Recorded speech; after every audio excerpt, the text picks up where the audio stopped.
Very warm welcome to all our participants. We're delighted to bring you the CV Interview and Networking Masterclass, which is a joint initiative by the SAICE Transport Division, as well as SHEngineers and Construct Executive Search. So the current job market is incredibly competitive, and it's vitally important that both students and graduates are able to draft the necessary documentation of a good standard to ensure that they provide themselves the best opportunity to actually secure a job. So with this in mind, the purpose of this masterclass is to provide students and graduates with the necessary skills to allow them to draft such documentation, as well as ensure that they prepare adequately for interviews, etc. I'm joined today by our SAICE Transport Chairman, Mr. Frederick Slubberts, and two other ladies, Innocentia Mahlangu and Kabwe Mulolo. Right, so I'm just going to introduce both of our speakers.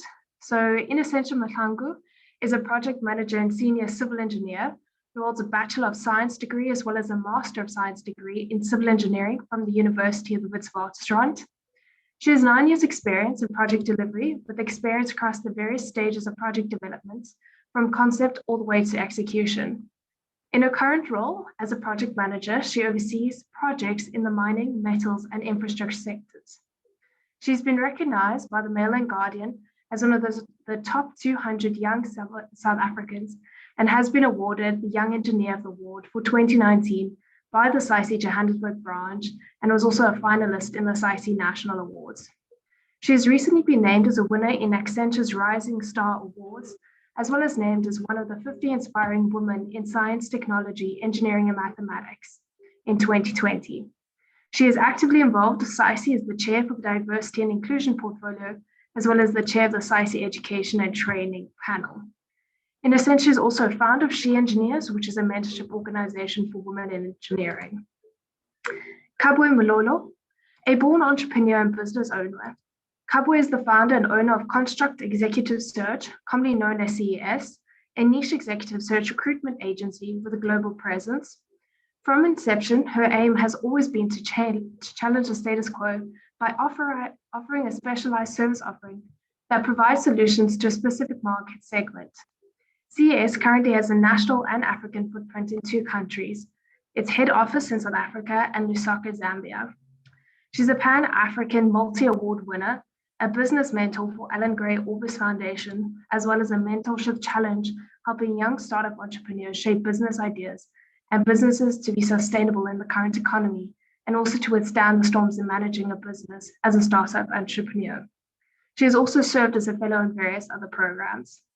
She's been in recruitment for a decade, and with the backing of her experience and qualifications, she started CES, which has become a renowned executive search agency within the engineering, construction, as well as the FMCG sectors. She's currently serving as the managing director, and she is registered with the APSO as an independent professional recruiter, as well as an accredited member. So I do want to encourage all the participants to please engage with us through the chat as well as the Q&A function. And yeah, without further ado, Kabwe, I think I'll hand over to you now. Thanks. Thank you. Let me just try and get the presentation ready.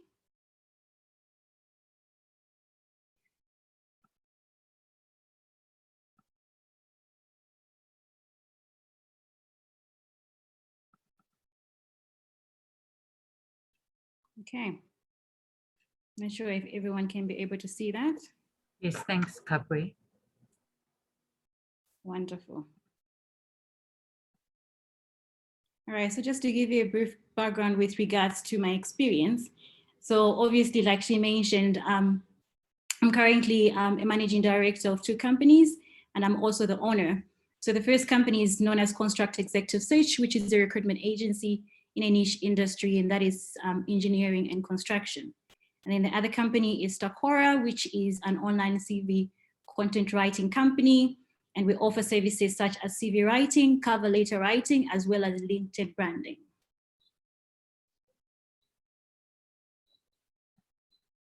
So the agenda for today, so we'll be discussing 2 facets of my industry, so to say, because so we're looking at the CV drafting or writing, as well as interview tips. So we'll begin by CV drafting or writing, and we'll look at different facets within the CV writing.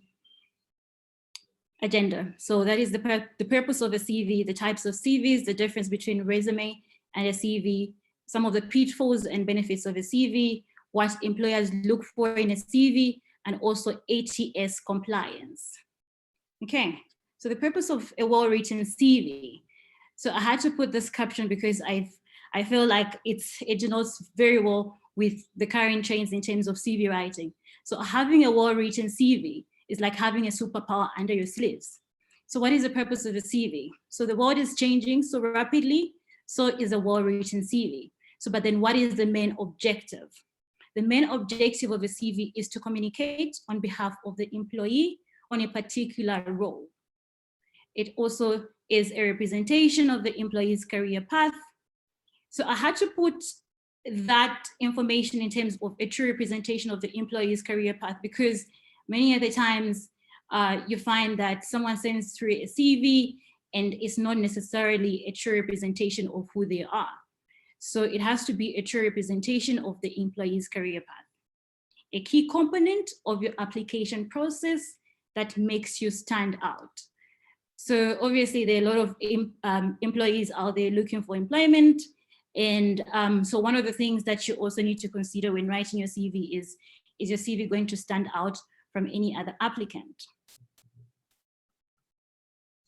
So what are some of the types of CVs? So there are two types of CVs. So I just had to outline the two most important CVs because I understand that we have graduates and experienced individuals.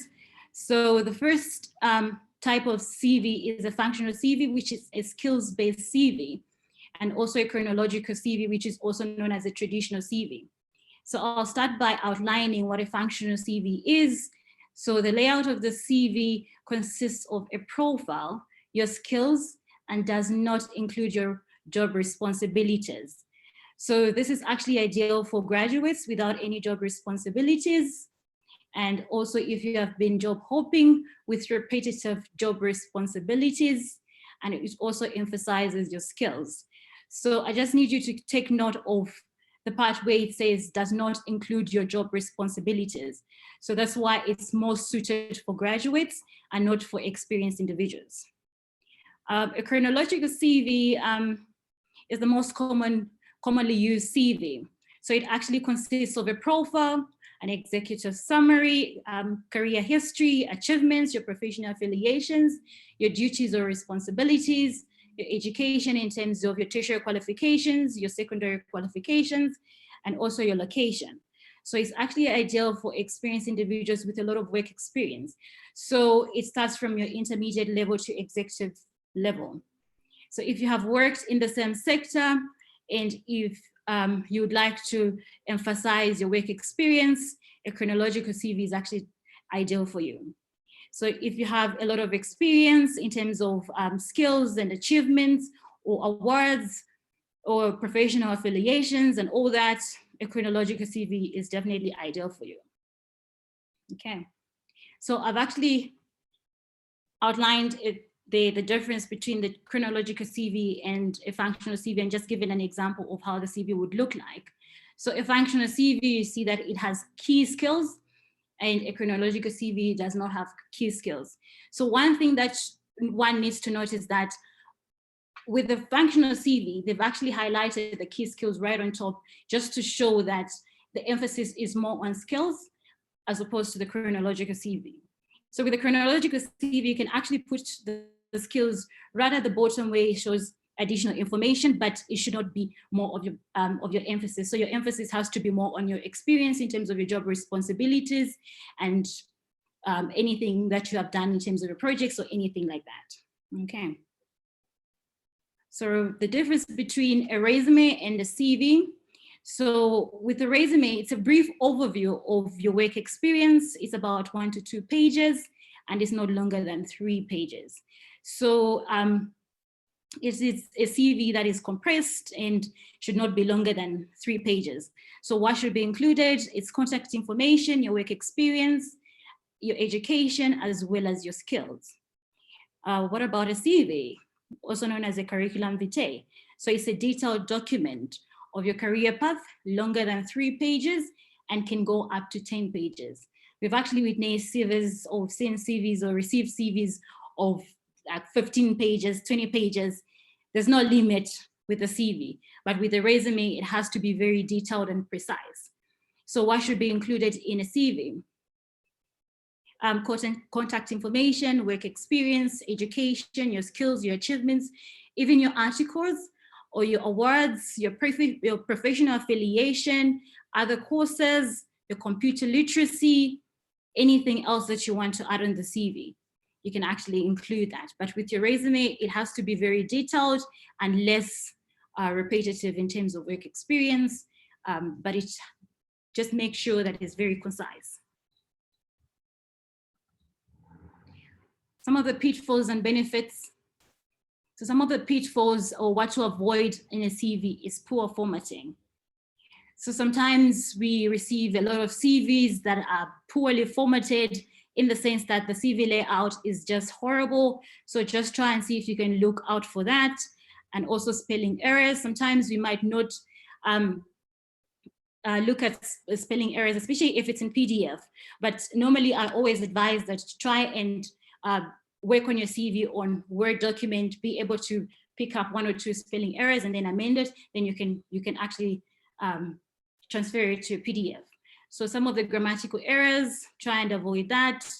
Lying on the CV, the reason why I actually had to put that in block letters is because a lot of applicants, especially now with COVID-19 just accelerating the unemployment rate in South Africa, you find that a lot of people actually lying on the CV just because they want to get a job. This can actually be a criminal offense. So one has to be very careful on what they put on the CV. Sometimes they say, oh no, it's not really lying, I'm just trying to expand on my career or what I've done or my job responsibilities.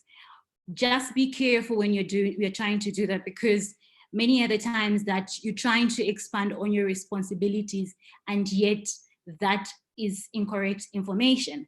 And if you go for an interview, the client asks you to say, can you be able to work on Excel, and you've never worked on Excel before, it can be a problem. So try and avoid that at all costs. So ignoring gaps in work experience. Sometimes you find that someone has worked for a couple of years and then they get retrenched. So the train smash, try and elaborate on the reasons why you were retrenched. And also, if at all it took you a while for you to get a job, elaborate on that, explain your reasons why you were retrenched, and also with those gaps that are not there, that are actually not on the CV, try and elaborate on the CV to say, this is from that time to that time, I was actually unemployed and this is what I was doing. And sometimes you find that someone perhaps has been working on their own projects, perhaps it's a spaza shop or anything like that.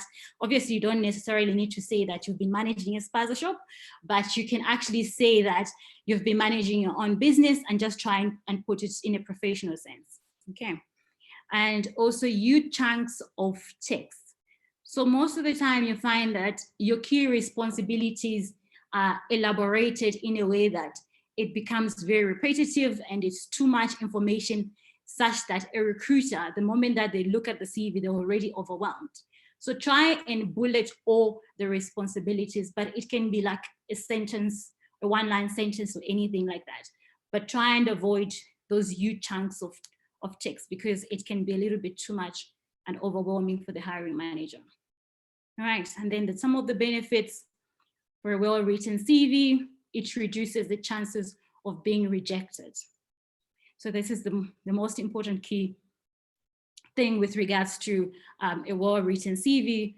Obviously, we're all trying to get a job, and if you write your CV very well, then it actually increases your chances of getting that job, and it reduces the chances of being rejected.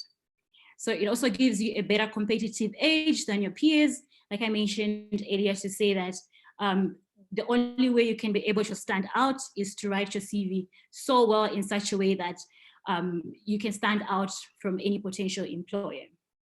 All right, and then adaptive to any role, and will keep the recruiter interested in your profile. All right, so what do employers look for in a CV. So obviously there's a difference between an employer and an employee. An employer is someone who is actually giving you the job, and an employee is someone who is applying for a position. So the first thing that you need to look at is consistency, no job hopping. I know it's very difficult, especially in these trying times, to look for to find a permanent position, so to say. But then consistency in the sense that if there's a way that you can stick to a job or stay within a job for at least a year, try and stick to that particular role for at least a year, and then you can try and move. Because we get a lot of response or feedback from candidates where they've been employed for a couple of months and they already want to leave because they're motivated by money, or because they want to be close to their friends and things like that. So it's very, I'll say it's a turn off for a lot of employers to look at a CV and yet that person has moved in a year, they have moved 10 times, because then it shows that that person is not reliable and there's no consistency in their workflow or career path, so to say. And also experience. So with regards to graduates, obviously, some of them would not have a lot of experience or would not have experience at all. So those that have actually done internship, then they can put that information on the CV and just try and elaborate a little bit more in terms of your experience as an intern. And also those that do not have any experience at all, they can look at the projects and elaborate on those projects. For instance, if you were working within a team, then you can explain to say, I was working within a team and this is a project that you were given at school, and this is how we attend the projects. Or if you're a team leader within that project, then you can actually explain that, because then that shows your leadership skills.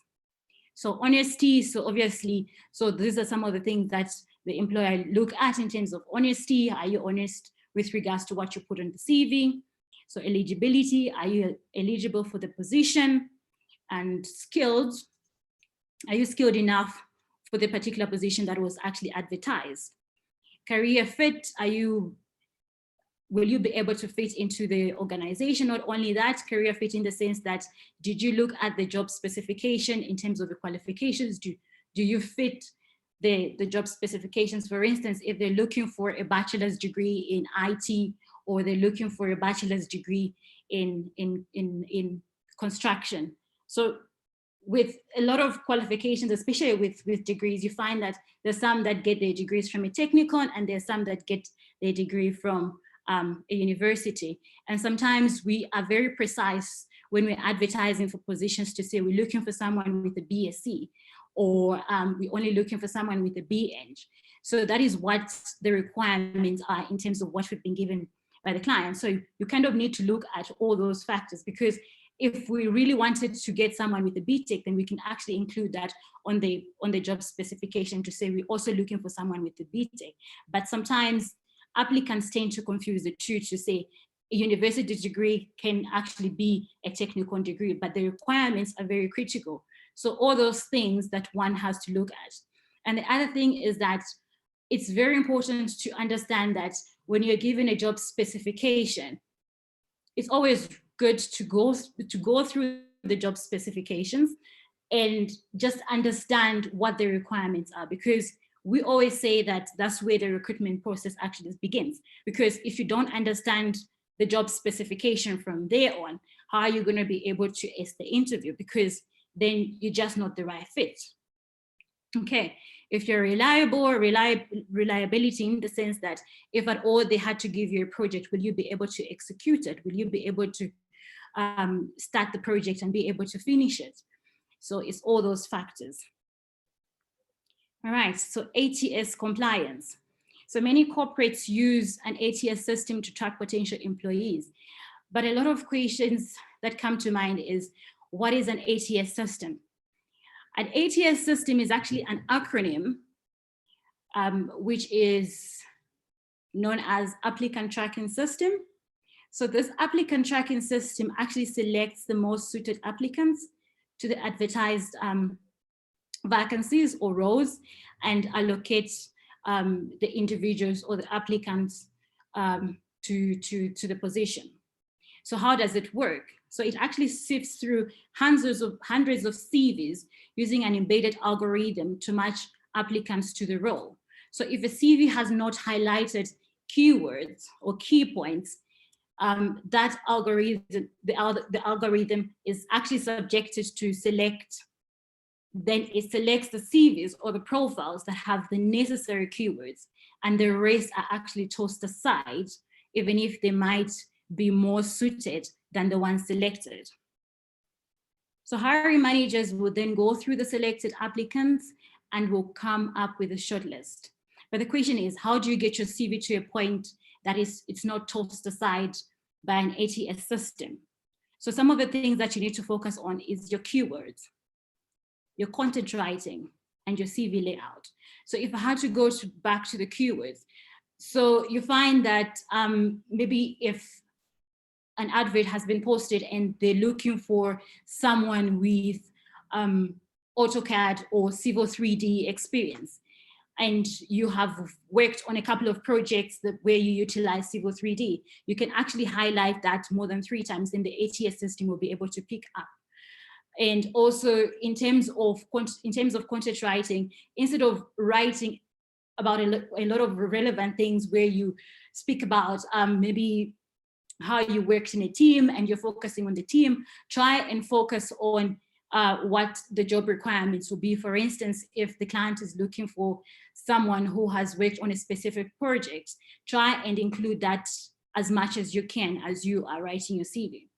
So with a CV layout, so gone are the times where you look at a CV and all you see is this amazing CV that just looks great, like someone actually did it for so many days, because then it has all those graphics and pictures and videos.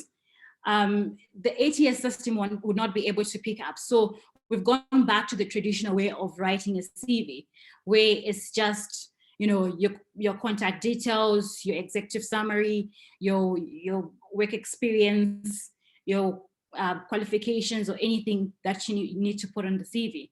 Because the moment that you try and bombard your CV with so much graphics, then the system won't be able to pick up your CV. And that should also lower your chances of getting the job. Right. So in terms of interview tips, the agenda is to look at the purpose of an interview, the types of interviews, how to prepare for an interview, and interview etiquette. Okay. So purpose of an interview or types of interviews. So the purpose of an interview is to get to know the potential employee. So the employer will call you in just to get to know who you are, and also to establish if the employee is the right fit for the role, and also to establish if the employee is a cultural fit for the firm. So the reason why I had to highlight cultural fit is because a lot of times you find that sometimes the client is not looking for someone with a lot of qualifications, with a lot of experience, but I don't know if a lot of you have actually heard of the term attitude. So they look at someone who actually has the right attitude and will be able to fit into the organization. So those are some of the things that one needs to look into. So to establish if the information on the CV is the true representation of the employee as well. So that is something that one needs to also look at, because the employer will call you in just for them to be able to see if at all you're the person that actually sent through the CV. So to also verify the employee's skills, achievements, and responsibilities. Like I said, please do not misrepresent yourself on the CV, because they will be able to catch you, or you're gonna be caught in the interview if you're going to lie about your achievements, if you're going to lie about your responsibilities. For instance, if you worked on a project and they ask you a question to say who was the project manager on that project, and because the industry is very small, they'll be able to know to say the person who actually worked on such and such a project, the project manager was this person, and you don't even know the person. It just becomes messy, and yeah, you're not reliable anymore. So types of interviews, that's your face-to-face interview. a telephonic interview, and the commonly known ones at the moment is your virtual interview, that is your Zoom interviews, your MS Teams, or teleconference. A teleconference is a situation whereby you go to a client's office, and then maybe the person that is interviewing you is based in a different province altogether. Then they'll be able to do a teleconference at their offices. Okay. So how do you prepare for an interview? So with every successful interview, one has to prepare well. What does that mean? So one has to research and understand the potential employer. So what are some of the things that you need to do? You need to understand who they are, what they specialize in, what makes them stand out, and what is their footprint in terms of the number of offices. So you kind of need to understand who your potential employer is going to be. So job specification. So for instance, if you applied for a particular position, try and ask for a job specification, because that should give you an outline in terms of the responsibilities that you're going to be engaged in, so that at least you know if that is aligned to what you're currently doing. So you just need to go through that. And also time management, how long the interview will be or how long it will take you to arrive there on time. So just do your research and see where they're based and look at the time frame as well. So technical questions, in terms of, you need to research on some of the technical questions that you might be asked. For instance, the type of projects that you've worked on, the value of the projects, and also sometimes they'll ask you a technical question in the sense that what was your involvement within a particular project and things like that. So in terms of role playing, you can actually ask a roommate or a family member to role play with you, and they can ask you all the technical questions or just normal questions for you to have a feel of an interview session before you actually go for an interview. Interview questions, prepare your questions in advance. That is the last point. The reason why I had to include it is because this actually just creates a sense of urgency, and also to just understand a little bit more with regards to the position. So in terms of what is the turnaround time, or when do they want to hire this particular individual? Because the moment that the client will be able to say, you know what, we're trying to employ someone in a month, or in a couple of days, or in 6 months, then you'll be able to gauge if at all they're trying to fish. This is something that is a term that is commonly used in recruitment, where a client will not necessarily have a position, but they'll try and look out for skills just for them to be able to be able to see how many civil engineers are there, how many structural engineers are there. So it's also known as talent mapping, where they'll be able to just gauge if at all there are enough engineers maybe in the future they would want to hire. So interview etiquette. So some of the things that you can actually do before you even go for an interview, or before you go into the interview rather, just need to try and put your phone on silent, because the moment that it rings, obviously you're going to confuse the person who is going to be interviewing you. And also just in terms of respect, sorry. So try and arrive there on time. Obviously, if you're running late, just let them know, give them a call to say, you know what, I'm actually in traffic. I won't be able to arrive there on time, but I'll make it for the interview. Okay, and then dress and grooming. I think this is the most important part, because especially for women, because most of the time we find ourselves in a predicament. I actually found myself in a predicament where I did my hair, very nice, red, very bright, and I went for an interview. But before I went for an interview, I was like, I'm going to look amazing. Let me just do my hair. It was very red. But then when I got there, I aced the interview. It was amazing. After the interviewer was like, yeah, you got the job, but because it's a psychology position, you have to be a psychologist. Obviously, you need to counsel individuals, and you have to look professional. That hair has to go. And I spent a lot of money. And the thing is, I had to start working the following day, so I had to remove my hair. And I've also received a couple of feedback from some of the clients to say that sometimes when they interview females, you find that Their nails are very colorful. You find that on each finger, it has different colors. And perhaps they're interviewing that individual for a project manager position. And somehow they'll gauge to say, is this person really going to be, committed to their job because they are very colorful? Because those are some of the things that you just need to look out for, because sometimes you might think that, yes, you know what, you can be who you are, but sometimes it just comes out as if you are just a little bit too playful. So you need to be very careful. And with guys, again, we understand that engineers work on site and they can wear shorts and they can wear this, dusty boots. But when you're going for an interview, just try and make sure that you put on your best pants and you put on your best, shirt, and just look good, okay? So be a good listener and ask relevant questions, research on the potential employer and understand the role. That's pretty much. So if you have any questions for me, please feel free to ask. That's all for now. My contact details are right there. Great, thank you so much, Cowboy.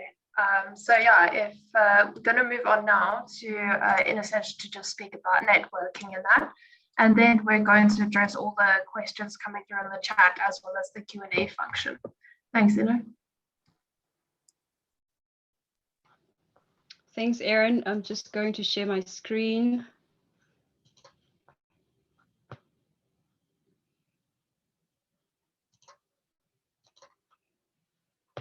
Hope you can see it. Yeah, it's good. Okay.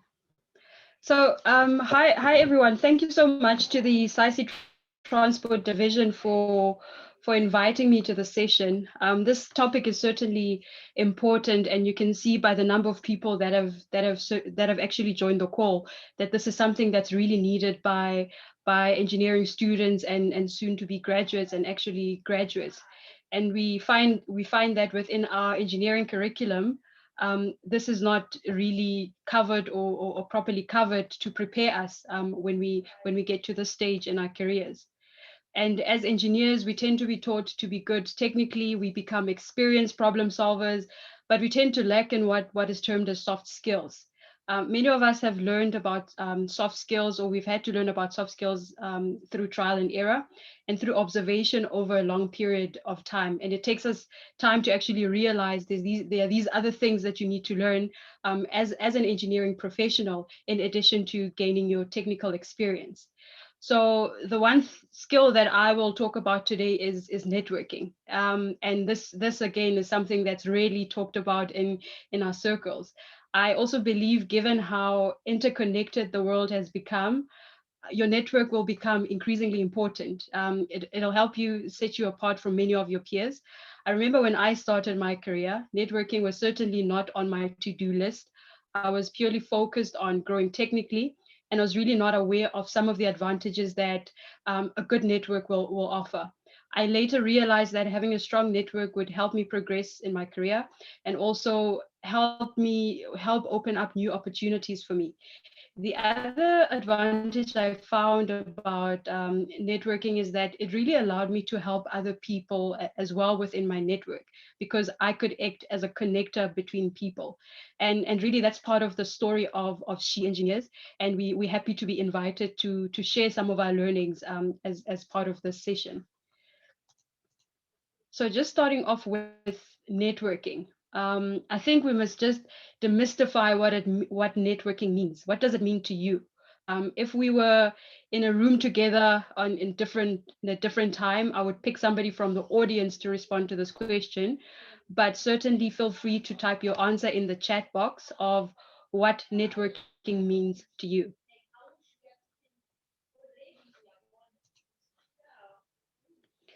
So if you were to look up the definition of networking, you may find that it's defined as the action or the process of interacting with others to exchange information and develop professional or social networks. There's also a famous quote. You might have heard this before, and it may sound a bit cliche, but it says it by Porter Gale, that is, it says your network is your net worth. So this really emphasizes the importance and the value that some of the thought leaders place on networking. So in unpacking this further in the session, I thought of grouping networking in 4 parts as shown on the slide. The first part, which is labeled number 1, is it relates to your internal network. This relates to the networking you would do within an organization where you work, which applies when you're doing vacation work in an organization, or you're doing in-service training, or you're taking up employment within the organization in the near future. The second group relates to networking, the networking you would do external or outside of your organization. You would do this through professional bodies as well, such as SAICE. And then the third one is one of my favorite ones, and I'll tell you a bit more about that later. But the third group is using social networking platforms such as LinkedIn to build not only your local network, but also a global network. And then lastly, I'll also discuss some of the considerations for networking, especially if you're a student or a new graduate who is currently in the job market. So then starting with the first group of networking, defined as building your network within an organization. If you find yourself taking up employment in the near future, or even when you're doing your vacation work or in-service training, be deliberate about building your network within the organization. It's not enough that you are employed, you are working. You need to make a deliberate effort to engage with people within the organization. So I work for a global organization with over 9,000 employees. You can imagine how challenging it is to actually build a network and actually stand out in an organization that's big. But I somehow managed to build a network globally within the organization such that people would reach out to me from across the world. And it certainly has helped my career. But also keep in mind that networking is a lot simpler in smaller organizations where you know every employee by name than it is in more larger global organization. So you may ask yourself, how does it help to build a network internally within an organization? This part, which I can attest to, can help you get access to opportunities. It can help you be assigned to exciting or new projects. You can be notified by any internal openings or vacancies within the organization.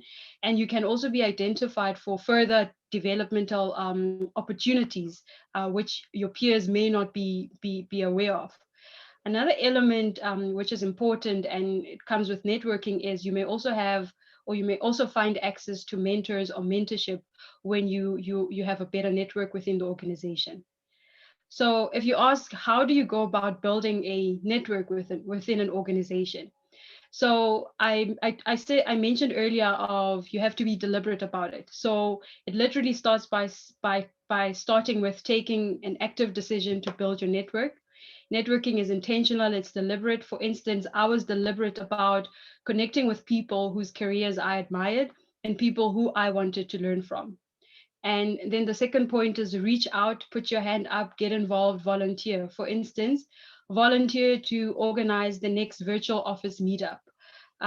Or if they need volunteers from vacation work students or in-service training students, put your hand up to participate and organize something.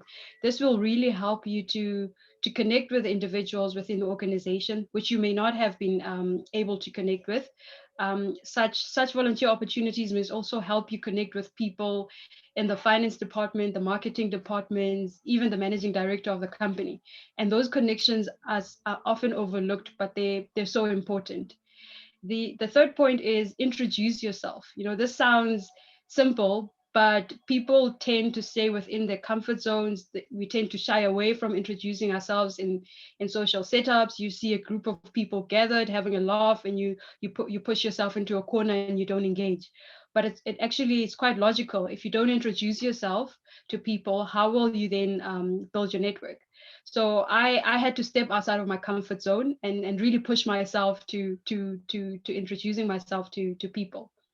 So also focus on the long term. Networking is not a magic wand that solves all your problems. It's also very relationship based, and relationships do take time. So be patient and do stay in touch with people that you connect with.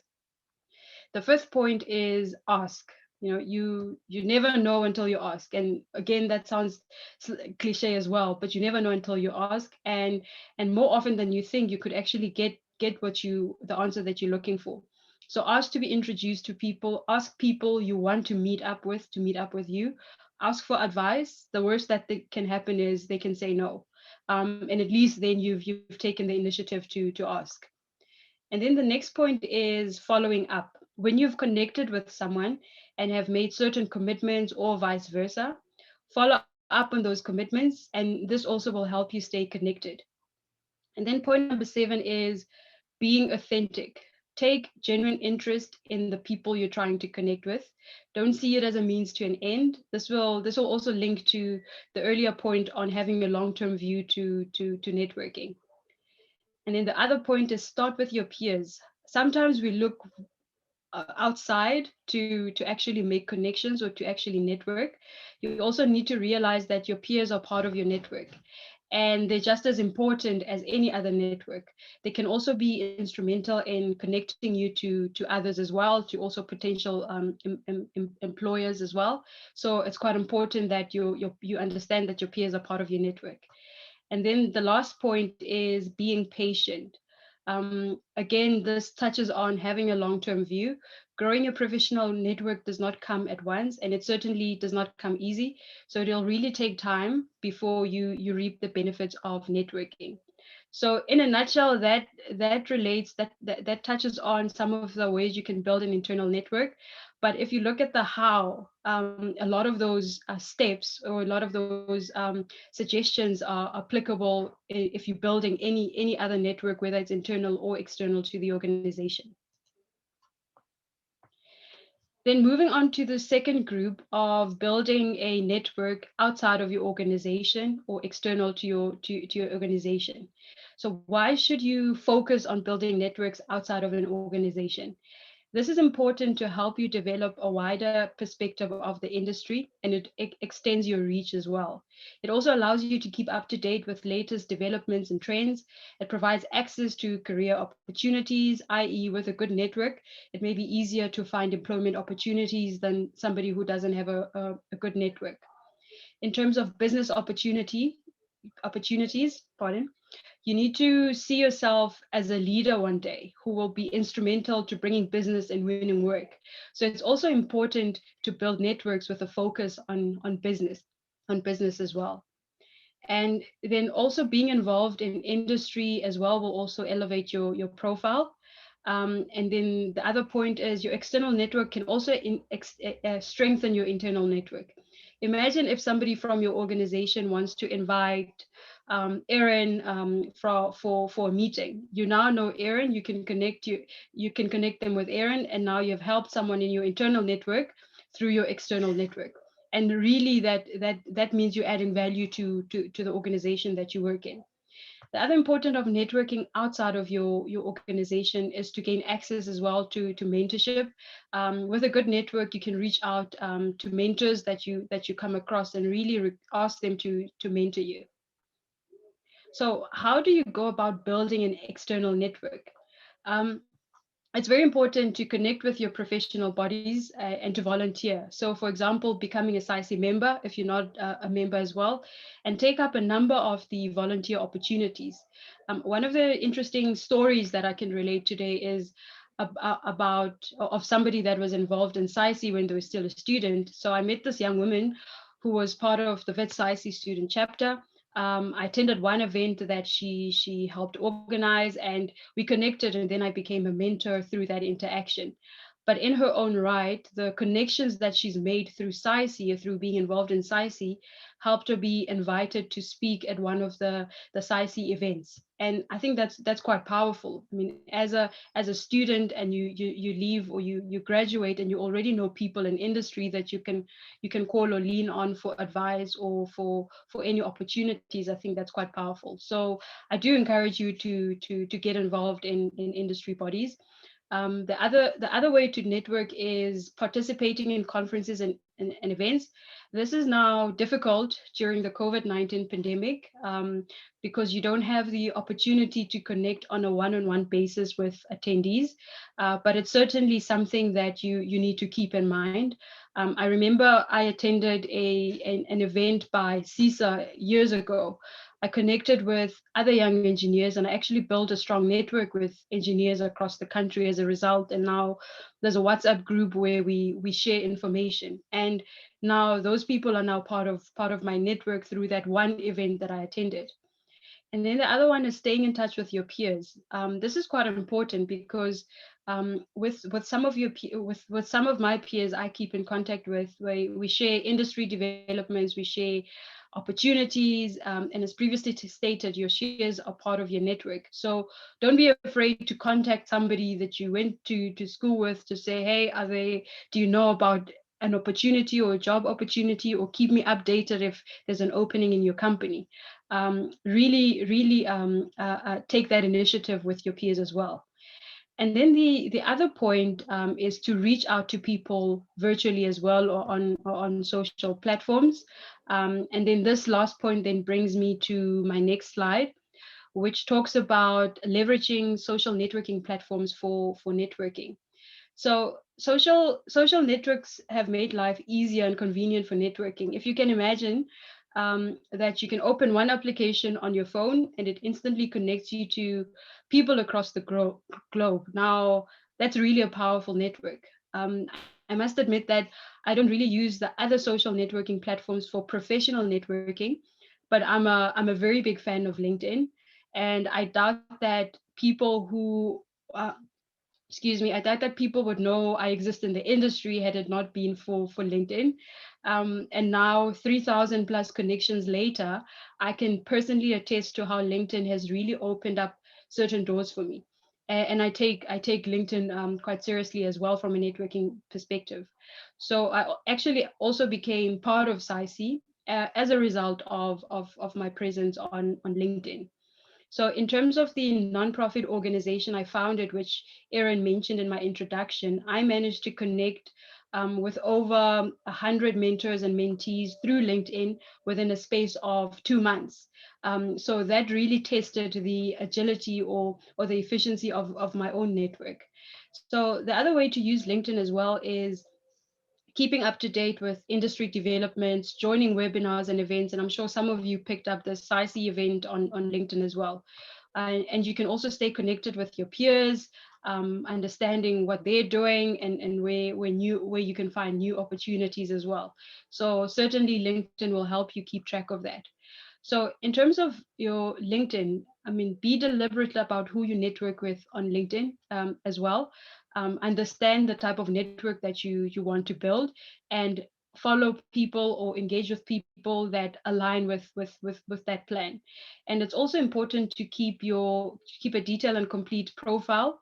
If you send somebody an invite, you only following 2 people and you haven't been active on LinkedIn for the past 5 years, they probably won't respond because they don't see how by you being part of your network, how that would contribute as well. So make sure that you keep a detailed and complete profile. Understand that your potential employers use this as well. And be careful about, or be cognizant about what you post on LinkedIn as well, because recruiters like Kawe will go on LinkedIn and say, this candidate, what does their profile look like? And if there are red flags on there, then they may use that as an additional filter as well. So pay attention to that. And also follow companies you're interested in. If you're looking for work in engineering, Google top engineering companies to work for in South Africa. And then if you find a list, then follow them as well on LinkedIn. A lot of those companies post when they open when the employment opportunities, when they open their graduate recruitment projects as well. Look at industries as well. If you want to work in the energy industry, look at the companies that are playing in that space, and then follow those companies. And as well, you'll be able to see when there are any job openings in those companies. Also follow people that are working for those specific companies. So if you follow me as well, I tend to keep people up to date about what's happening in the organization I work for. If there's any job openings, I also share it as well. So try and find people that seem active, that work for the companies that you want to work for, and then follow them. The other thing you can do on LinkedIn is you can set up job alerts as well. If there's a particular post related to graduate programs in civil engineering, then you can get those alerts as well. And then the other one as well is engaging on people's posts. I started engaging on somebody's post based in Australia, and we commented on each other's statuses for a long period of time, and then we decided, listen, we have common interests. Let's talk about our work or our passion for upskilling women in engineering. And so engaging on people's posts as well is good, especially if you have valuable input on what they're posting on. And also don't be afraid to be visible and be present. As I mentioned, LinkedIn has become such a powerful tool, and you'd be surprised at how many people are looking at that. Maybe one day somebody sees you, they see that you're present, you posted something that they're interested in, and then they contact you on your messages as well. But also realize that, just on the last point, realize that your LinkedIn profile is part of your brand. So what you put out there is quite important, and really respect your brand or the image that you portray to the world, and keep that in mind as you network with people on LinkedIn.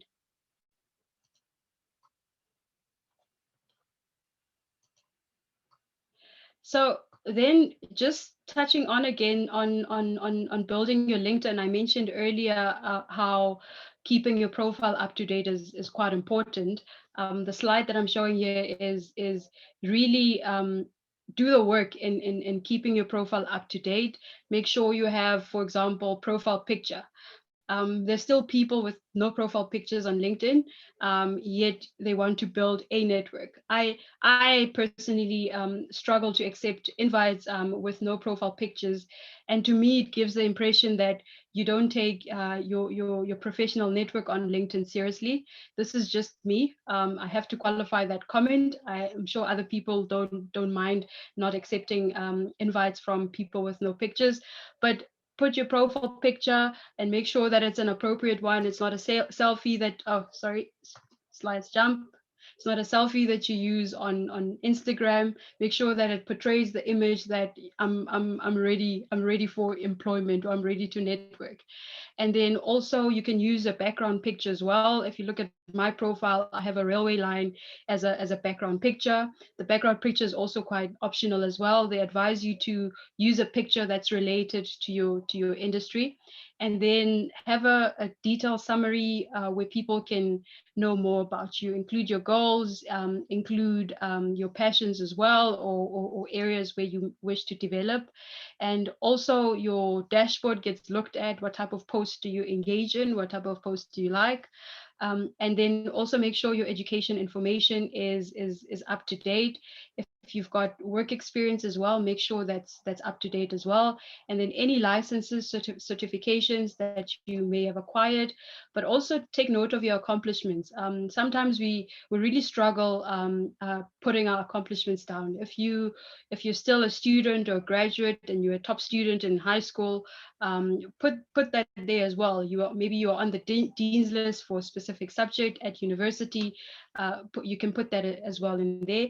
If you also have any volunteer experience, say you are the chair of the SAICE student chapter, put that on your profile as well. So it doesn't have to be perfect, but at least you're starting to build a profile for yourself. And the great thing about this is that it's not fixed. You can change it as you go along, as you gain more experience, but maintain this culture of keeping then your LinkedIn profile up to date. So then on the next point, if you're looking for, if you're a student and you're looking for work, the points that I've covered really also apply to you. So just to reiterate what I said about building your internal network, realize that your peers are part of your network. Start building from there. In terms of building your external network, get involved with volunteer bodies such as SAICE, attend events and engage. great that you've attended this event, and we'd like to see you in more events in future as well. And then the third point is then leveraging social platforms to grow your network. And then on the last point is use SAICE Connect. So in terms of giving you a bit of background of what SAICE Connect is. So SAICE Connect is a web-based platform where SAICE members are able to grow their network and gain access to new employees and to mentoring opportunities. I've also included the URL on the slide that you can have a look at. But the platform is broken up into four parts. It's for job seekers, it's for recruiters, it's for mentors, and it's for mentors, i.e. people that are looking for mentorship, and then mentees, i.e. people that are looking for the other way around, mentors, people who are looking to mentor, and mentees, people who are looking for mentorship. So the platform allows job seekers to upload their profile, and this platform then makes them visible to potential recruiters who also sign up on SAICE. So the other part of this, as I've mentioned, is the platform allows companies and recruiters or individuals to, if they're looking for candidates, then they can go on this platform and find candidates from there. So, and then in terms of mentorship, as I've mentioned, it allows you to upload your profile if you're interested in becoming a mentor, and if there's if you're interested in becoming a mentee, and if there's a mentor that's looking for mentees, then they can find you on this platform as well. So this is just one other way that SAICE is trying to help students and graduates in finding employment and having access to mentorship.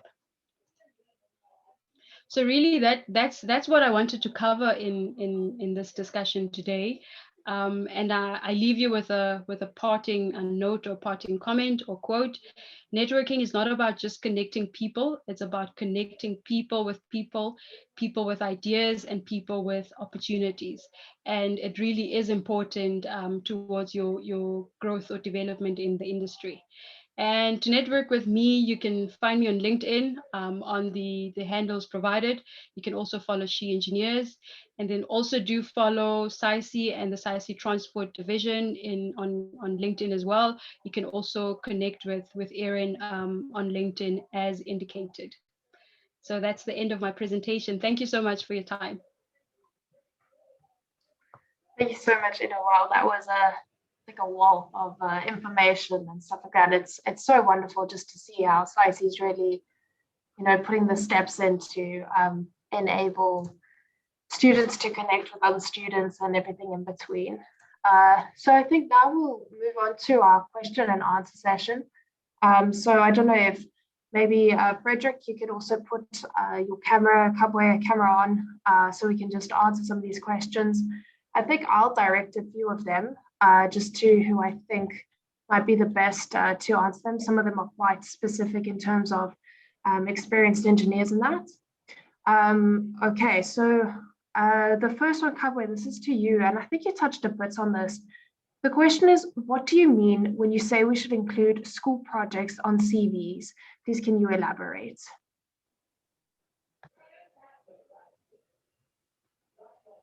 I was on mute. Okay, so what I meant is that, for instance, if you have worked on a particular project, obviously with those that are doing engineering, it's very common for them to be able to do a project before they actually graduate. So you can put that information on the CV so that it can just strengthen your CV.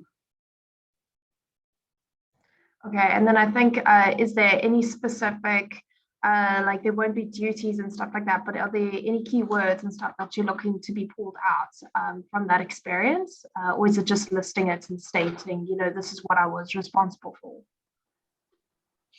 So pretty much just explaining exactly what you were involved in. Because the thing is, obviously you started the project and you completed it and then you submitted the project. So obviously just the processes that you took from inception up until completion. Okay, perfect, great. I think here's another one for you as well. So when using templates, how does one go about making their CV stand out? So I think this is going towards the ATS computerized systems CVs, leaving the HR crew only to see the ones the system deems fit. So it seems like it's a bit of a mix with how to make a CV stand out, and also how do you get through ATS, which you've touched a bit on.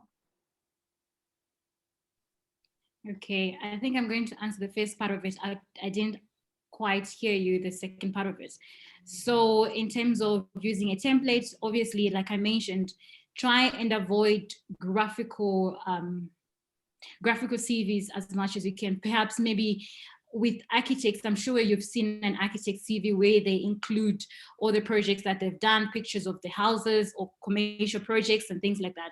Try and avoid putting all that information.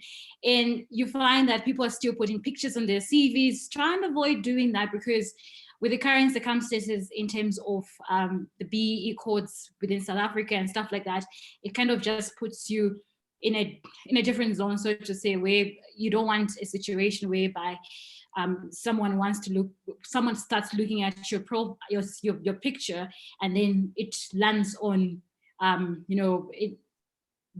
people that would actually use it for other means, so to say. So try and avoid using pictures as much as you can.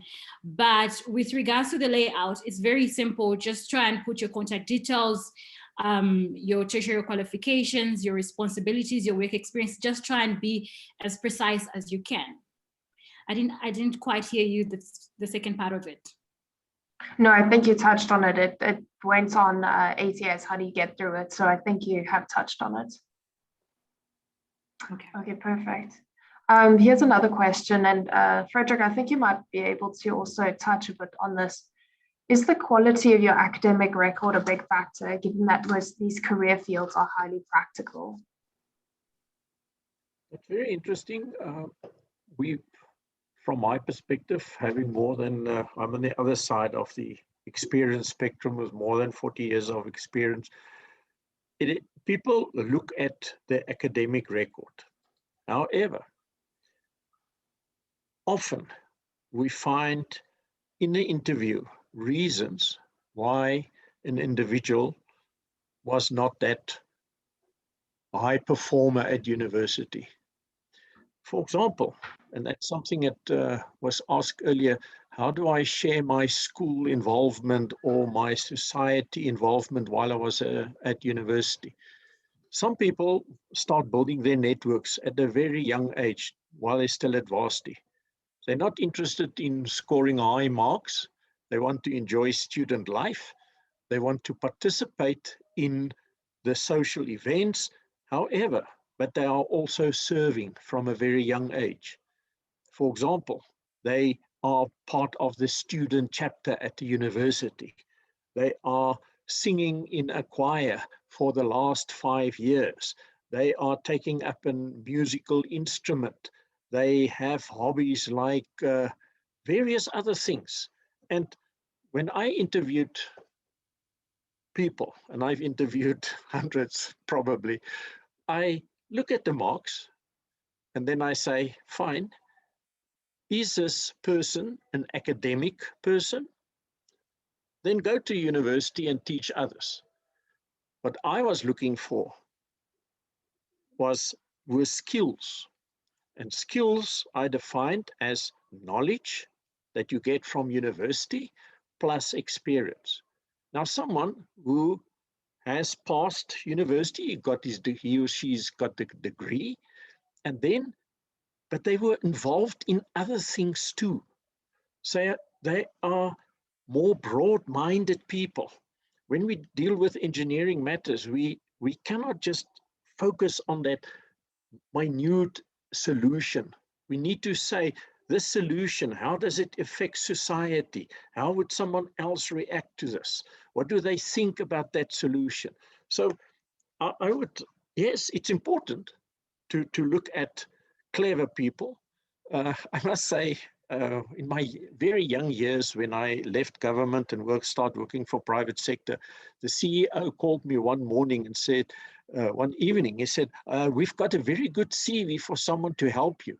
He's going to give you a great challenge because he already had a master's degree and he got that cum laude, and I didn't. But I worked in government and I developed guidelines that are still applicable. So he learned from me. Still, with his masters and he's clever. So yeah, it's a very fine balance, and you find that top person that will bring the longevity into your company when you have that interview. And that is the challenge or opportunity that the person participating in the interview is to bring to the table, to say, what can I offer? Not only, what can you do for me, Mr. New Employee? What can I offer? I can run your social club for you. Well, if that's what you want to do, then at least somebody is going to bring in life into the company. I think it's some advice to some youngsters. Yes, you need to pass, number one, otherwise you won't have a job. But then look wider in society. Innocentia referred extensively to that. You must have networks. Your life does not exist only about the engineering field that you are in. When you go to home, you have a wife and children ultimately, and friends. And they are not, you can't just talk engineering all the time. You need to be a balanced person. And engineers are actually far more balanced people than what generally is the expectation. Aaron, if I can add to